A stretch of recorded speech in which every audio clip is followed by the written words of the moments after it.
Sir movie 2.5 hours ఉంది. మరి ఒక డాక్యుమెంటరీ మూవీ అంటే రకరకాల అపోహలు ఉంటాయి.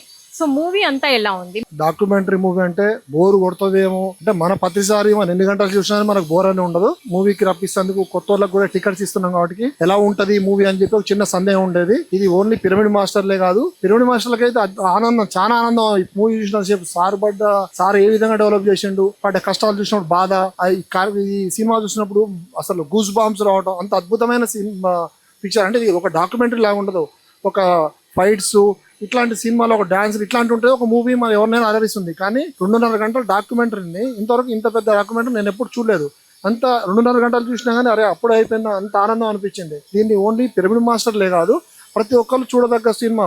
వేరే కొత్తగా వచ్చిన పిరమిడ్ మాస్టర్లే కనుక ఈ సినిమా చూపించినట్టయితే వాళ్ళ ఆధ్యాత్మికంగా ఎదుగుదల చాలా అద్భుతంగా ఉంటుందండి. సార్ మరి ఈ మూవీ ద్వారా ఏం మెసేజ్ ఇచ్చారు? పిఎస్ఎస్ఎం మూవ్మెంట్ ఏం మెసేజ్ ఇచ్చింది? దీంట్లో కొన్నిసార్లు నాకు సారు చూసినప్పుడు, చరిత్ర చూసినప్పుడు అంత పట్టుదల, సారు ఒక కార్యక్రమం చూద్దాం అనుకున్నప్పుడు, ఒక మంచి కార్యక్రమం చేపట్టినప్పుడు అది ఎంతమంది వద్దన్నా, ఎంతమంది అన్నా అది కరెక్ట్ అని అన్నప్పుడు, సపోజ్ పిరమిడ్ పార్టీ పెడదామని సార్ అన్నప్పుడు చాలా మంది అపోజ్ చేశారు. అప్పుడు సార్ ఏ విధమైన నిర్ణయం తీసుకుంటూ, ఏ విధంగా ప్రవర్తించిండు, ఒకటి కరెక్ట్ అనిపించినప్పుడు ఏ విధంగా ముందుకు పోయిండు అంటే, మనకు ఒక విషయం నమ్మినప్పుడు, కరెక్ట్ అనిపించినప్పుడు ప్రపంచం ఉందా మనకు ఎదురైనా కానీ కరెక్ట్ అయిన విషయాన్ని ఏ విధంగా ముందుకు తీసుకుపోవాలి అనే విషయాన్ని అద్భుతంగా మనకు చూసినప్పుడు అనిపించిందండి.